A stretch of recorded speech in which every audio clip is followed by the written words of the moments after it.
Všechny postavy a události jsou vymyšlené. V pořadu padají sprostá slova, takže by se na něj neměl nikdo dívat.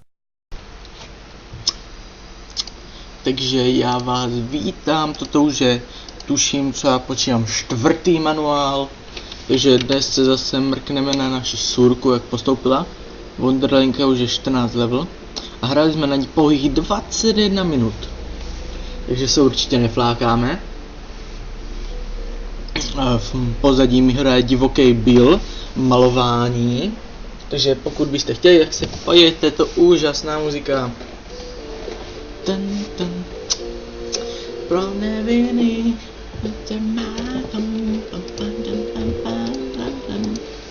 Já vím, zpívám hrozně, děkuji.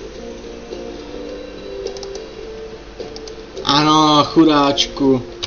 Mám tě natočenýho. Mám tě natočenýho, kamo. Takže jaký Edward Cornby.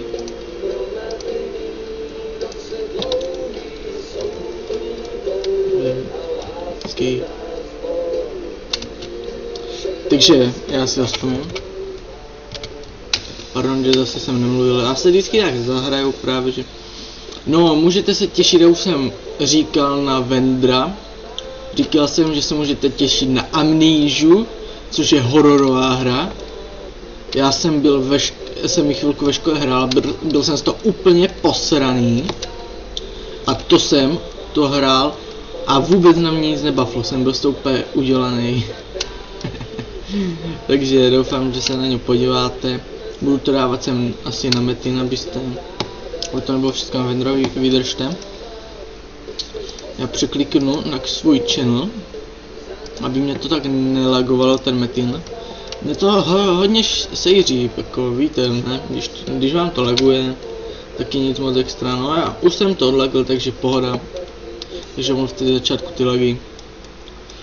Máme 15:57, takže to je čas asi v 16:00 nebo 16:05, toto ukončím a půjdu hrát Counter Strike a budu ho asi nejspíše točit a bude to na Vendrovi a bude se to jmenovat Páteční nářez nebo Páteční rusácký nářez, jak budete chtít. Taky mě napadlo, že bych mohl udělat nějaký pořad talku, kde bych mluvil o určitých hráčích nebo s určitými hráči, o určitém tématu.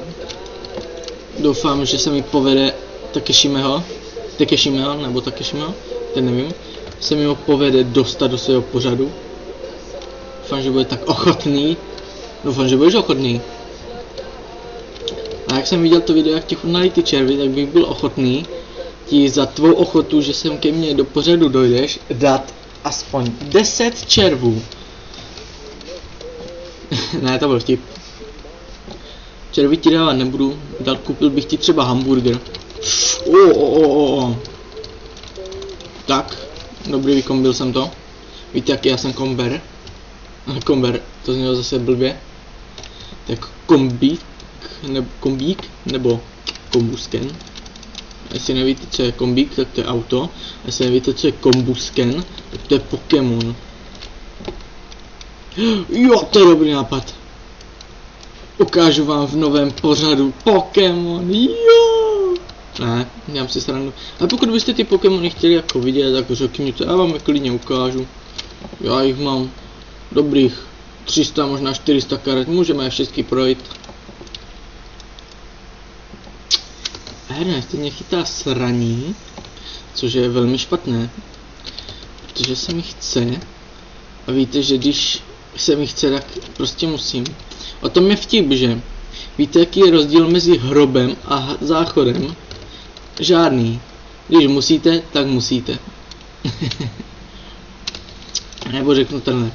Víte, co se stane, když dáte vose Viagru? Bude zničící stroj. A víte, co se stane, když hodíte mobil do vody? Vznikne Vodafone. No a ještě poslední vtip. Teď se můžu přesně vzpomnět, jo. Pepíček, nebo prostě chlapeček dojde za maminku a říká: maminko, koupíš mi zmrzlinu? A maminka říká: ale Pepíčku, Jenom, že spím s tvým tátou neznamená, že mi musíš říkat mami. A jak ti mám říkat? Normálně Milane.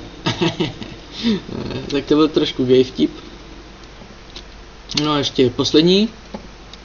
Takže jede babička, prostě říká babička Pepíčkovi: Pepíčku, jedu na hřbitov.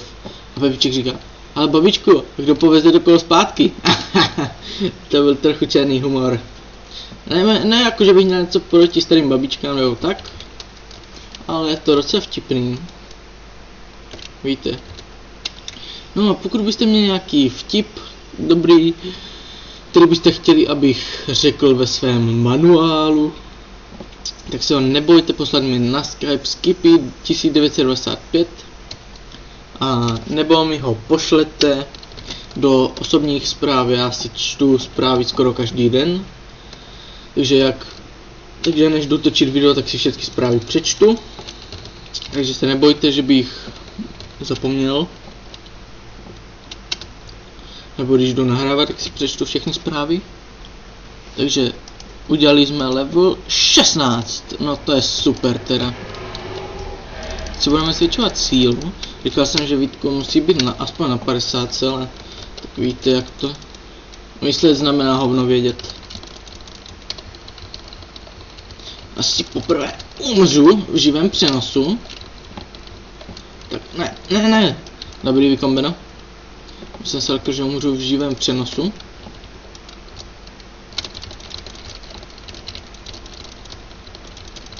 Což bych i nerad umřel v živém přenosu.